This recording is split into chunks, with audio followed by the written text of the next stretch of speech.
Bienvenue dans cette nouvelle vidéo au titre un peu provoque, je vous l'accorde. Moi d'abord. Comment, pourquoi se prioriser est important. Bienvenue sur cette toute nouvelle chaîne Prendre son envol by Séverine Angel. Je suis très heureuse de vous accueillir de nouveau si vous avez déjà pu parcourir mes premières vidéos ou bienvenue si vous êtes tout nouveau. Donc pourquoi ce sujet ? C'est un sujet qui est souvent mal perçu, se choisir en premier, se prioriser, comme si souvent il est teinté de c'est égoïste de penser comme ça ou c'est mal poli, soit d'abord. Alors qu'en fait, c'est capital, voire vital dans certaines situations, comme par exemple l'avion, on y reviendra après.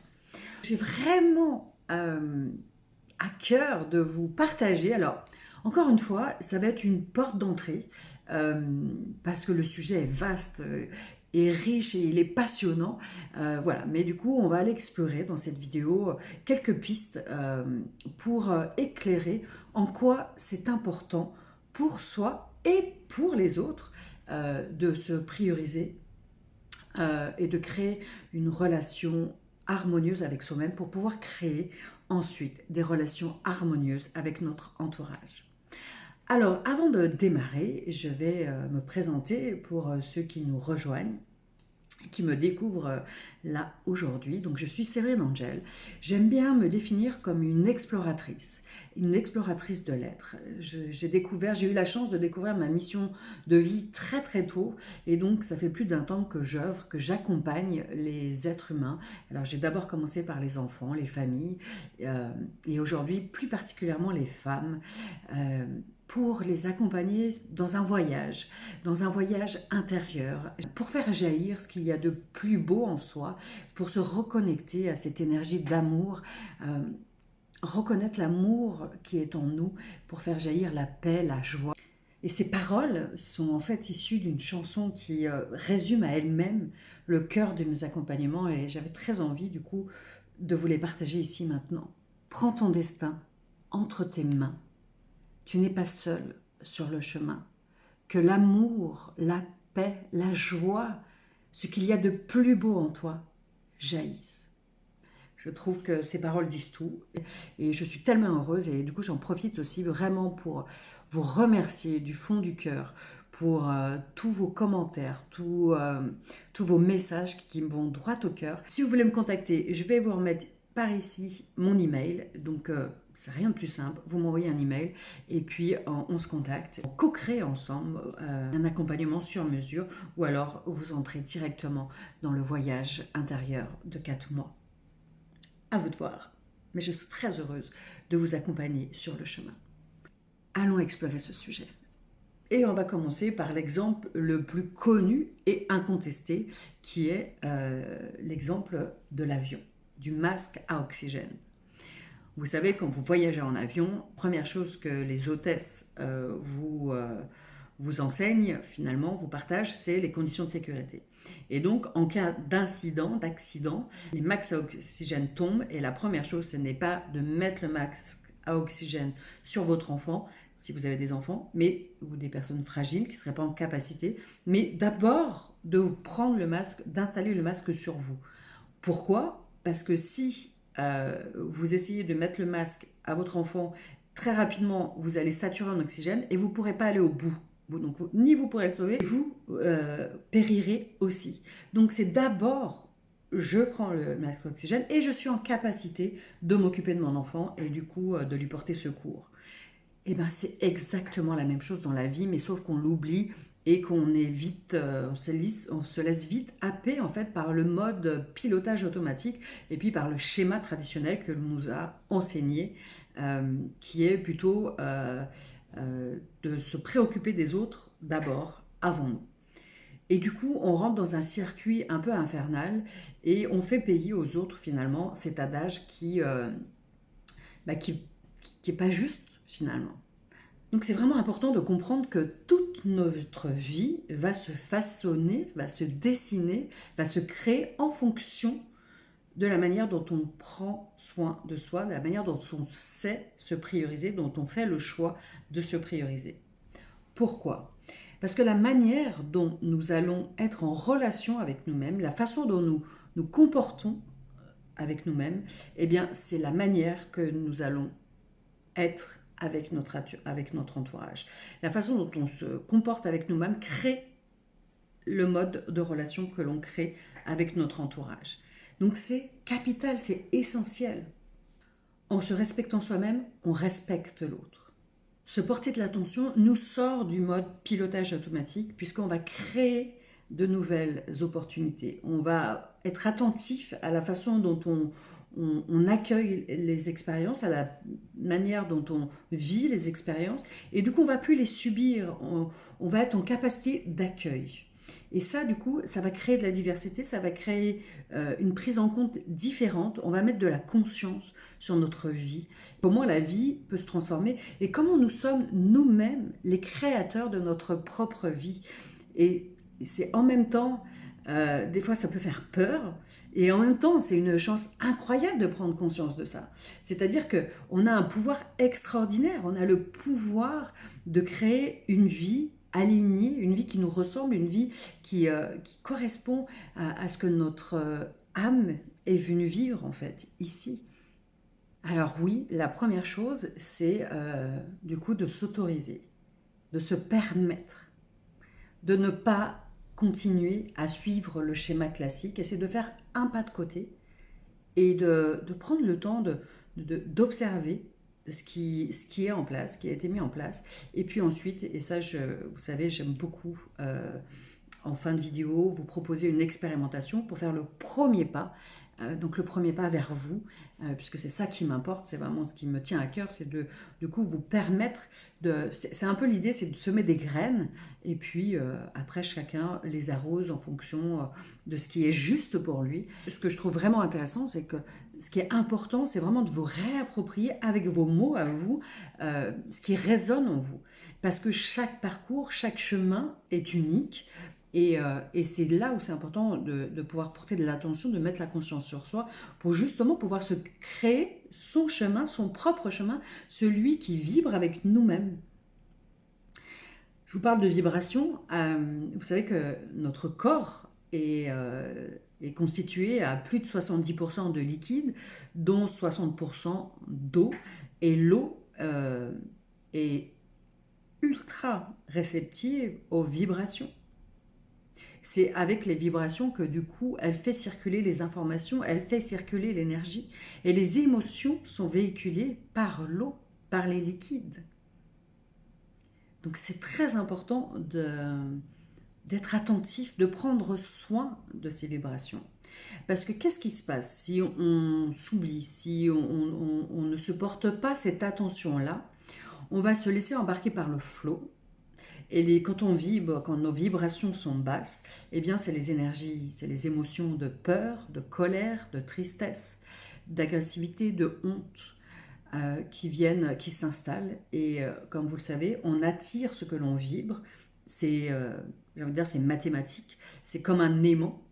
Et c'est vraiment comme ça qu'on fonctionne. Hein. Enfin, ayez cette image-là. C'est-à-dire que ce que vous vivez à l'intérieur de vous, c'est ce qui se projette du coup dans votre vie extérieure. C'est pour ça que c'est capital, vraiment, et même vital de vous prioriser, de prendre soin de vous pour justement créer cette vie qui est alignée. Si vous ne prenez pas soin et qu'effectivement vous laissez, vous ne prenez pas garde à tout ce qui entre à l'intérieur de vous, à tout ce que vous traversez, de les expériences que vous choisissez ou pas de vivre, eh bien, après, c'est comme ça qu'on rentre un peu dans un cercle vicieux où on vit toujours la même chose. Et après, donc, quand on est en énergie basse, eh bien, on accueille les choses, on les subit, on est en mode victime, on est dans la plainte, et du coup, on va attirer des gens qui sont aussi dans cette énergie-là de plainte.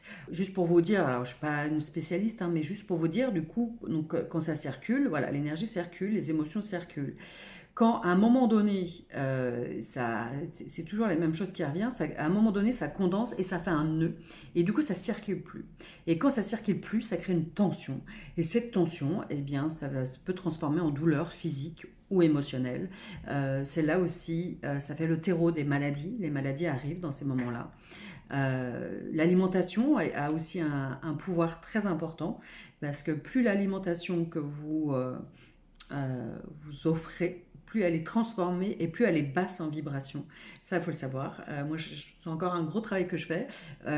Mais voilà, l'alimentation qui porte cette vibration, il n'y a pas de mystère. Hein, c'est l'alimentation vivante, c'est-à-dire c'est les légumes verts, c'est les fruits frais. Voilà, et les noix et le miel. Voilà, ça, c'est les aliments à plus haute vibration. Petite parenthèse, mais je trouve que ça a aussi son importance. Et d'ailleurs, j'en profite aussi pour faire une autre parenthèse sur l'intention, l'état d'esprit dans lequel on est quand on cuisine.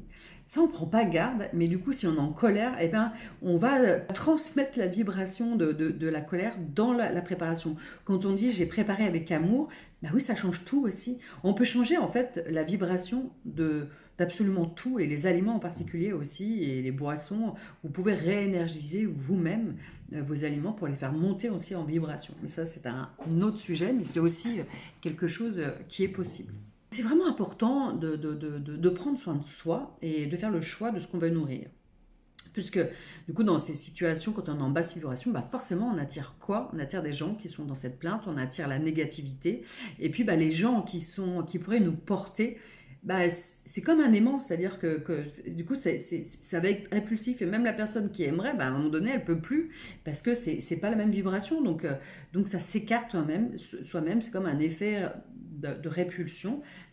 Quand deux aimants opposés, ils se repoussent, quoi. Et donc du coup, vous restez tout le temps, vous alimentez malgré vous cette basse vibration. Pour nourrir justement cette haute vibration, donc on a dit effectivement on peut faire attention à l'alimentation, mais en fait c'est de faire attention à qu'est-ce que vous choisissez de nourrir dans votre vie. Quel choix vous faites? Alors, l'alimentation, mais pas que, les images aussi. Qu'est-ce que vous laissez entrer en vous? Par quoi vous vous laissez happer? Où est-ce que votre attention se porte? Donc les images, évidemment, les écrans alors les écrans, ça diminue drastiquement la vibration. Mis à part si vous regardez effectivement des documentaires qui sont positifs, qui portent, qui ouvrent des perspectives. Mais très souvent, on est assommé par la peur, par les situations catastrophiques, puisque c'est ce qui fait le plus de buzz, malheureusement, aujourd'hui à la télévision. Donc, voilà. Donc, choisissez vraiment ce que vous laissez entrer. Et par contre, ce qui peut rehausser la vibration, c'est évidemment toutes les activités créatives. Ça peut être la musique. La musique a un taux de vibration très élevé. Donc la danse aussi, pour refaire circuler aussi l'énergie. C'est important aussi que le corps soit en mouvement pour aider aussi à l'énergie à circuler et qu'elle soit fluide et légère et pas qu'elle cristallise à un endroit, quoi. Vous voyez, c'est vraiment important de refaire tout circuler. L'ancrage aussi, de s'ancrer, de se connecter à la nature, voilà, de s'ancrer et de se nourrir de cette énergie de la terre qui est là. Donc pour s'ancrer, c'est juste poser au sol, avoir le sentiment de s'enraciner dans la terre, que ça soit dans l'herbe ou pas d'ailleurs, hein, vous pouvez le faire chez vous. Prendre quelques respirations et porter cette attention-là en disant je m'ancre ici maintenant, et vous portez de l'attention sur votre respiration. Ça c'est très important de faire ne serait-ce que quelques minutes par jour pour vous recentrer sur vous. Les gratitudes. Être en gratitude. Alors moi je vous avoue, avant gratitude c'était juste un mot, je ne savais absolument pas, je ne ressentais pas ce qu'était la gratitude. Et puis c'est comme tout, à force de répéter, de mettre de l'attention dessus, et bien petit à petit le corps se réouvre à un autre espace. Et puis les affirmations positives aussi, c'est aussi une façon de reprogrammer finalement ce que vous avez appris et ce que vous avez répété de manière automatique pendant tellement d'années. Du coup là on réinverse un peu le mécanisme et on choisit. Et du coup le fait d'être en haute vibration, eh bien on vit dans des émotions à haute fréquence qui sont l'amour, la joie, la paix, la gratitude. Donc on renforce notre vitalité, on est dans le bien-être, au niveau de la santé, l'immunité est renforcée au maximum. On attire des gens dans la même vibration, donc qui nous motivent, qui transmettent aussi une énergie. Les opportunités arrivent, les événements heureux, les situations positives viennent spontanément à nous. Tout se transforme en fait. Et la vie devient tellement plus fluide, tellement plus légère. Et vous êtes en capacité d'accueillir, parce qu'on ne va pas se leurrer, même si vous êtes en haute vibration, forcément, il y a un moment donné, la vie on n'est pas dans le monde des bisounours, on est bien d'accord. Mais du coup, vous allez accueillir autrement. Et au lieu de le vivre comme une fatalité ou comme un manque de chance, vous allez accueillir en disant, ok, quelle opportunité, toi, expérience, tu m'amènes pour évoluer. Parce que évidemment, c'est dans les situations challengeantes qu'on accède au niveau d'après, qu'on évolue au niveau d'après. C'est comme ça que les choses fonctionnent, évidemment. Et puis, c'est surtout que du coup, on va laisser l'énergie circuler beaucoup plus vite. Et on ne va pas résister, parce que plus on résiste, plus les choses persistent. Donc, voilà, du coup, les choses se switchent beaucoup plus rapidement. J'ai encore envie de vous dire tellement de choses, mais le temps passe. Du coup, on va passer à l'expérimentation. Alors, pour cette expérimentation, je vous invite à vous accorder un temps pour vous, à prendre rendez-vous avec vous-même. Commencez par quelques respirations d'ancrage, pour faire un peu comme un sas. En fait, la respiration, c'est comme un sas pour revenir ici et maintenant, dans cette pleine présence. Et je vais vous proposer de vous poser cette question. Qu'est-ce qui est vraiment important pour moi aujourd'hui? Qu'est-ce qui est vital pour moi aujourd'hui? Et je vais vous proposer de prendre le temps d'accueillir cette question et de laisser l'évidence de la réponse s'inviter par elle-même. Donc ne cherchez pas des réponses à ce niveau-là, mais soyez à l'écoute du murmure de votre cœur qui va vous indiquer ce en quoi c'est important aujourd'hui, et vous allez ressentir la vibration. Alors peut-être que ça ne marchera pas la première fois, mais ne cherchez pas absolument à avoir une réponse, laissez cette question un peu flottante, et vous allez voir que si vous reposez cette intention, vous le faites plusieurs fois, naturellement, il y a des portes qui vont s'ouvrir. Et en fait, je crois que c'est ça, la vie, c'est une multitude d'expériences où on va ouvrir différentes portes. Il y a une multitude de portes qu'on peut aller explorer. Et puis, il y en a qui nous correspondent plus que d'autres. Et quand on découvre une porte qui est alignée avec notre vibration, on vit des moments de bonheur, des moments hors du temps.